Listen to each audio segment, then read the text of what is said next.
where he really wants Republicans, and more than wants, he's pressuring them to eliminate the filibuster rule. Interestingly, some Senate Republicans seem to be on board with that. Welcome to The Debrief, where we talk with the Washington Examiner's top journalists about the headlines they're covering and where the story's going next. I'm Sarah Bedford, and I'm here with magazine editor David Mark. David, the shutdown is entering, at the time of this taping, day 37, 38? Yeah. It is officially the longest government shutdown on record.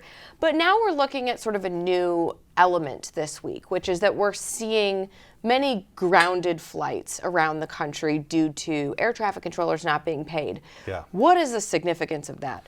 This is kind of upping the ante by the Trump administration, specifically Transportation Secretary Sean Duffy, who is saying that about 10% of flights are being grounded or will be grounded soon, and at about 40 airports, which they don't seem to be randomly chosen. They seem to be kind of choke points. Los Angeles, Chicago, the 2 in New York, the 3 around Washington, D.C., Miami International, several others like that. We're not talking less traffic places like Oklahoma City, Boise, Idaho, something like that. So it's not just flying into and out of those airports, but it backs up the whole air traffic control system.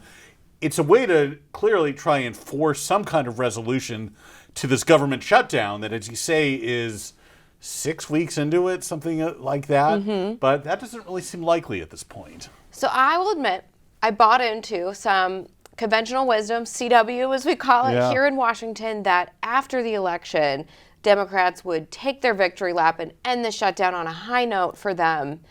But the election victories that Democrats experienced appear to have almost had the opposite effect on Democrats, right? Right. It's really emboldened them to be even more aggressive with this government shutdown strategy. Inherent in the shutdown approach is they really can't cave at this point. They seem to have to get something they can call a victory, whether it's an actual vote in the House and Senate on the healthcare subsidies, let alone actually agreeing to some kind of extension there.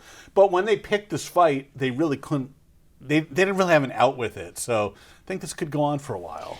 They didn't have much leverage to begin with, right? Because Republicans were not asking anything in exchange for keeping the government open. It was a totally clean CR. You know, typically you might have both sides going back on demands. And Republicans weren't really asking for anything. So what does leverage look like? I mean, what does an off-ramp look like beyond, you're saying sort of a cosmetic concession from Republicans? They don't seem willing to give that, do they? Well, you're hearing from Bernie Sanders and some of his allies that they would want at least a vote in the Senate and the House on the ACA subsidies. They haven't said that explicitly, but that seems to be reading between the lines where they're going with this.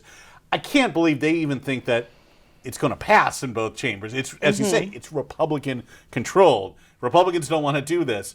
I think the one wild card here, though, is Trump himself. And in a way that was sort of predictable. And he said the quiet part out loud that it's hurting Republicans. Maybe he's right. Maybe he's not. But that's his perception. Maybe he'll lean on them.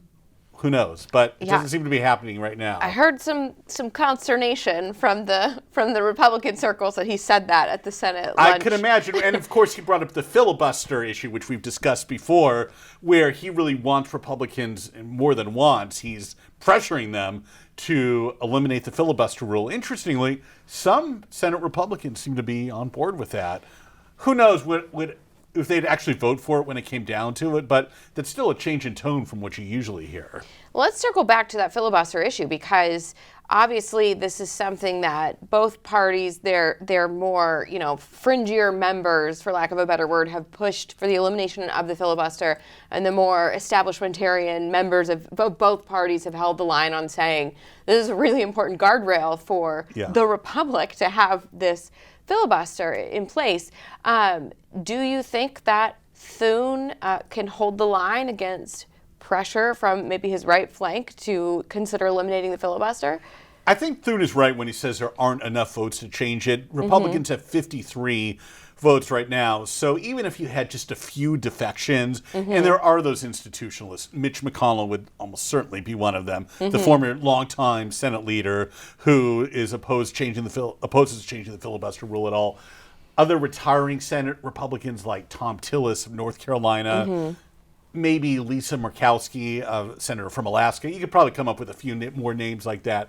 It doesn't seem like the numbers are there, but it is going to become kind of a litmus test, I think, for the 2026 election, maybe the 2028 elections, depending how long this go on. There is always that disparity in that Republicans basically are more, they don't want to expand government. So they're okay, or they say they don't, they're okay just leaving things how they are and letting that rule go and stay in effect, even if it means they can't pass some of the items they would like. Democrats very much want a more expansive government and want to use the rules to change it. They did not do it when they had Senate control during Joe Biden's presidency, when they had unified control of government.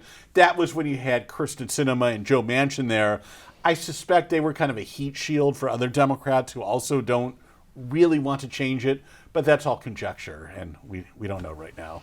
Well, David, thank you so much for being here today. Hopefully we're not back here talking shutdown next week. I'm wishful thinking. You can find more from David and the rest of the political team at washingtonexaminer.com.